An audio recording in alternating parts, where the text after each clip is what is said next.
"I don't believe it," muttered Gordon furiously. "What's Thomas got that an important engine like me hasn't? Tell me that. Gallivanting off to museums. Bah!" "He is old," said James. "If the Fat Controller says he can be a museum piece, why should we worry?" "It's not fair, though," grumbled Henry. For a chance like this, he wouldn't have minded being a museum piece himself. The jealous engines all ignored Thomas when they saw him at the junction. Thomas didn't care. He was too excited. "Why me?" Thomas asked Percy and Toby. "Fancy the National Railway Museum people at, where is it, York, wanting me to go there? They've never even seen me." "Yes, they have," said Percy. "On television," added Toby. "The Fat Controller told us about it." He and Percy wanted to go with Thomas, but they knew that someone had to stay and run the branch line while he was away. "How much longer till we go?" Thomas asked his driver every morning. "1 day less than when you asked before," laughed his driver. "Anyone would think you wanted to be a museum piece." Thomas grinned. "Gordon, Henry and James are just jealous," he chuckled. "Who else is at this museum? Is Flying Scotsman there, or Duck's friend, City of Truro?" "We shall have to wait and see," said the fireman.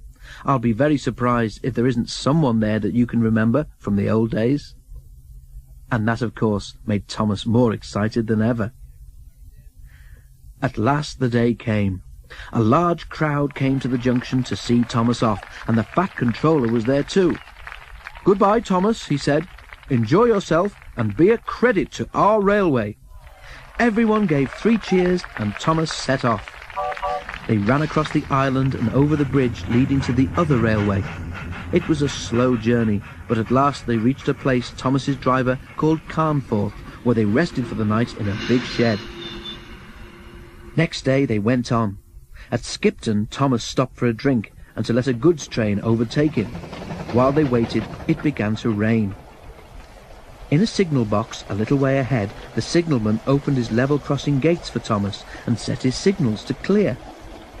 Suddenly he heard a crack and then a rattle from the level crossing. The lock on a gate had broken, and the wind was swinging the gate across the rails. Steam appeared above the trees as Thomas drew near. "Wow!" exclaimed the signalman, and quickly resetting the signal to danger, he ran to mend the gate. Thomas had never felt happier. His fire was bright, and even the rain didn't depress him. They neared a signal. Its arm was up, showing that the line ahead was clear. "Away we go! Away we go!" puffed Thomas happily. He was just passing the signal when he heard a clang as the signal arm fell to danger. "Whoa, Thomas!" cried the driver and put the brakes hard on. "What?" Thomas began, but then he saw just in front a heavy level crossing gate swinging towards him across the line. "Ooh-ah!" groaned Thomas as he skidded along the rails. "Help! I must stop!" "Ouch!" said Thomas and stopped. The signalman ran to his telephone and then directed Thomas into a siding where an inspector examined him. His buffer beam was bent and one of his buffers was broken. "You can't go on like that," said the inspector. "Not on the railway anyhow." "But I'm supposed to be in York tomorrow," wailed Thomas.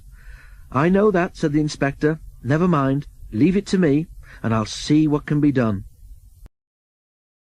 And with that, Thomas had to be content.